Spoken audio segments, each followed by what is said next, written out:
All right, hello YouTube, and welcome to DigiGalaxy's inaugural YouTube video. This is Aaron, aka DigiCupo, with the DigiGalaxy Discord server, and by popular demand, I'm going to be uploading a video talking about choosing your competitive Digimon deck. I keep on getting a lot of messages from people asking me, hey, it's my first competitive event. I don't know what deck to play, or I have this kind of thing in mind, but I've never played at one, and I want to do as well as I can, but I don't know what to do. Can you give me any sort of tips? And so this is my goal, is to try and kind of answer some of those questions here with a nice little presentation for you to view and use later on down the road if you have difficulty choosing what kind of deck that you want to take to an event. So yeah, we'll just go ahead and get started. So the first thing that you want to think about and consider is, first, what are your goals? You can't just go and say, hey, I want to do as well as I possibly can, right? That's not actually a goal, and we'll get into why that is. Your goals should be more specific and measurable than that if you're really trying to achieve some level of success in this game or any other kind of game that you want to do. So we'll assess what are your goals. We'll also talk card availability and accessibility. These are two important factors that will really help determine what kind of deck you want to play. The third one is playstyle preference. Not everyone is the same. Not everyone can just sit down, play War Greymon, and do really, really well. People have different kinds of styles that they like to enjoy and have fun. And at the end of the game, it's a trading card game. The goal is to have fun. Yes, we like to win. Winning is fun too. But if the play style of the particular deck that is quote unquote the best, that everyone keeps saying is the best, doesn't really line up with your preferred kind of play style, you're just not going to mesh with that play style very well, and not perform on average as well as someone who naturally kind of lines up with that kind of style. And then the fourth thing we're going to look at is the current meta game. Okay, so the first thing I mentioned is, what are your goals? So you can't just say, hey, I want to do as well as I possibly can, right? That's not actually, that doesn't meet any of the criteria right here. So the measurement that we use in the educational community, different businesses, myself as an instructor, it's called SMART goals. So in order for a goal to actually be something that is applicable, it needs to meet certain levels of criteria. And these criteria are specific, measurable, attainable, relevant, and timely. So saying I want to just do as well as I possibly can, it doesn't actually measure. It's not specific enough. You don't have any sort of specificity. You're not really expecting anything. You're kind of just going to the event and kind of swimming around aimlessly without direction, and that's not really a way to achieve any sort of result reliably. So be specific in your goal. Say, hey, I want to place in the top half. I want to make top 128, top 64, whatever it is. Be specific so that you actually have something to look forward to. And that kind of rolls naturally into the second piece. It should be measurable. Saying I want to do as well as I possibly can is not measurable in any way, shape, or form, because any result that you get will be you saying I did as well as I could, right? So it needs to be measurable. That's why we want to actually put numbers in the plate. In the case of determining standings, you want to actually have a specific number placement on the roster at the end of the event that you can actually measure up and say, hey, did I accomplish my goal? Did I not accomplish my goal? And then you can use that and maybe examine what you did, what you can apply differently, and refine so that your goal can be achieved next time at the next event. The third one is attainable. Be realistic in your goal planning. Be reasonable with your goal. So if it is your first event, if you have some sort of card game playing history, something that is reasonable, making top 128, the first tier of additional rewards other than entry. I think that's a pretty reasonable goal for any person who's going to an event and trying to have a showing for themselves. Relevance, make sure your goal is actually relevant. In the case of placement at an event, you want to make a specific placement at the end. The goal is relevant to you. Perhaps you want to use your placements to kind of set up like a personal resume for yourself, or if you're trying to achieve an invitation for other sorts of events, then your goal is relevant. And then the last one is timely. Set your goal to be achievable within a short kind of time frame. Don't set a goal that you're not going to expect to achieve, multiple years in the future. Those are long-term goals, which is fine, but you should have, for each long-term goal, you should have multiple short-term goals in the interim. You can't just have one long-term goal and then have no steps that allow you to measure yourself as taking steps forward to achieving that goal. So specific, measurable, attainable, relevant, and timely. So good example, I would like to make top 128 at this specific regional for this reason, and this is what I'm going to do to try and make it happen. Okay, so the first question you need to ask yourself is, do you have the cards now? Do you have access to the cards now in your person right now that you can build the deck and could attend the event right now? If you don't have that, then how much time do you have before you need to have it put together? If you have some amount of time, if you can wait for shipping, then you can take that into account. Otherwise, you need to work with the cards that you currently have. You can't really say, hey, I would like to build full power Mirage Galgamon. Okay, cool.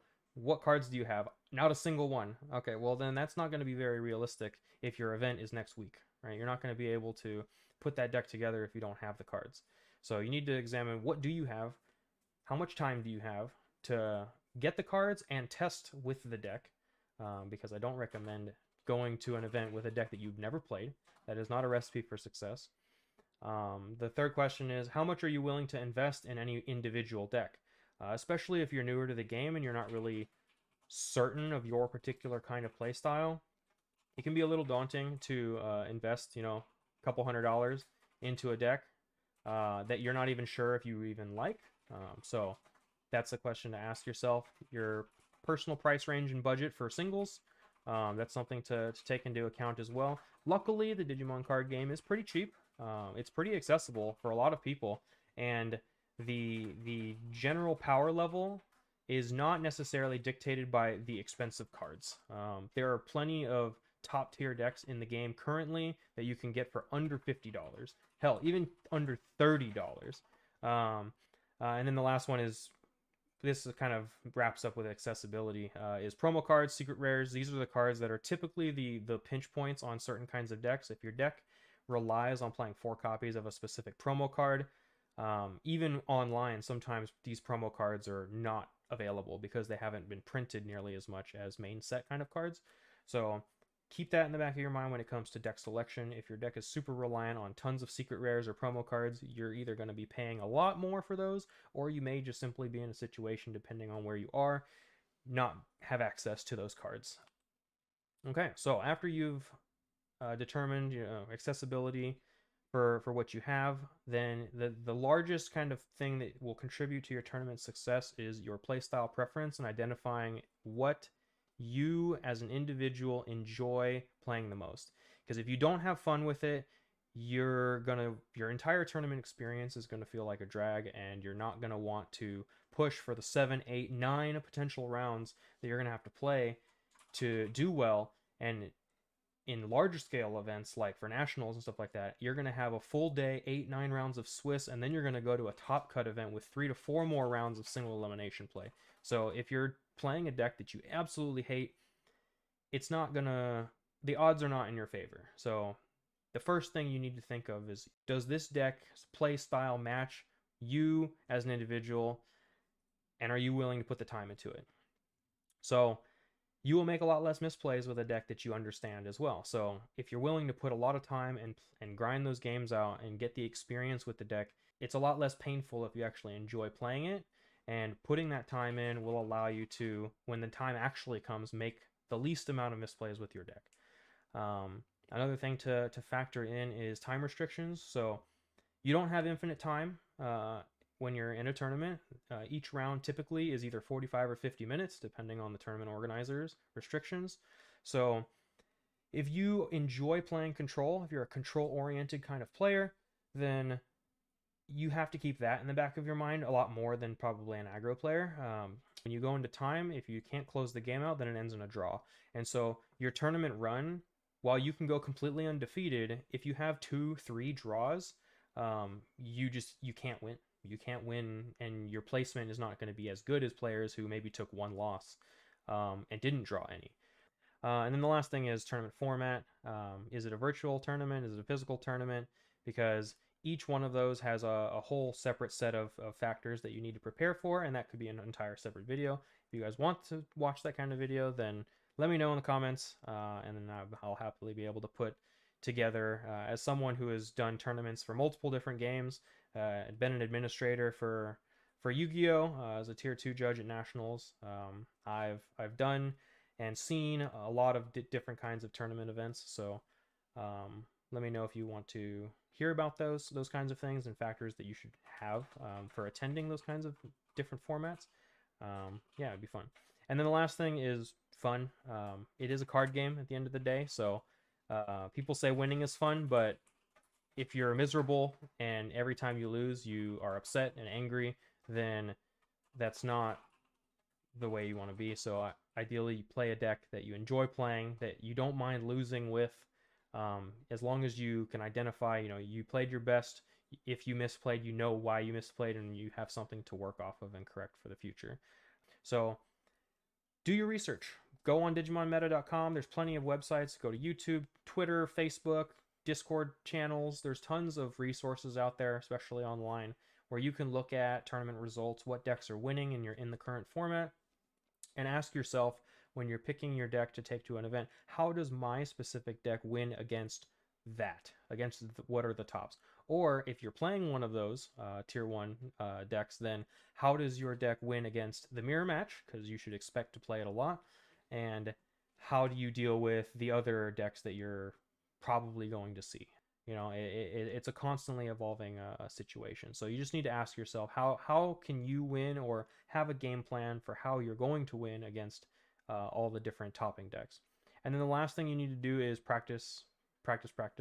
You can do as many like mind games as you want and think about the matchups, but if you don't actually physically play the matchups, it's all going to accumulate. If you don't understand your opponent's deck at all and they have to read what every single card in their deck does every time they play a card, or you need to ask every single thing that their deck does, that just further increases the odds that you're going to have to go into time against that opponent. And then keep records of your matchups while you're practicing. It's not really valuable to just sit there and grind tons of games and then forget all about it. There's some value to it, but you'll get a lot more valuable return on your time when you keep records of your matches. So when you're playing a specific deck, like write down what you played against, how many games you played, how many games you won, so you can get an accurate set of data to represent, hey, my deck has this good of a win rate against this deck. And you can get a better snapshot of the current format by doing that, and have real empirical data to back up, hey, this deck is a good pick, it statistically does well, so I'm going to pick that, as opposed to, hey, this deck won an event, so I'm just going to copy and paste it, and then it should win.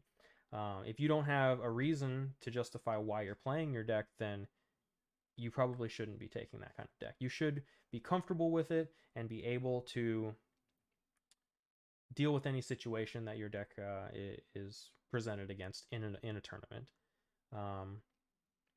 And that's basically it. It's not too many points.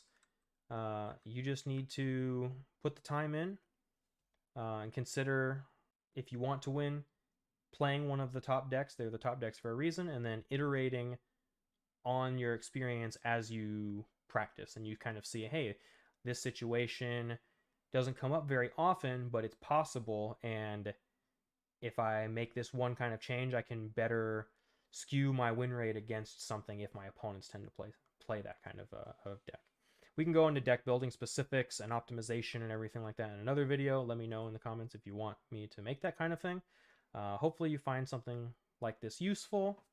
And yeah, like, comment, subscribe, and let me know what you guys think. Are these useful? If you're a tournament goer, have you considered these things, or did you not consider some of these and find them useful? Let me know, and I hope you all have a wonderful day.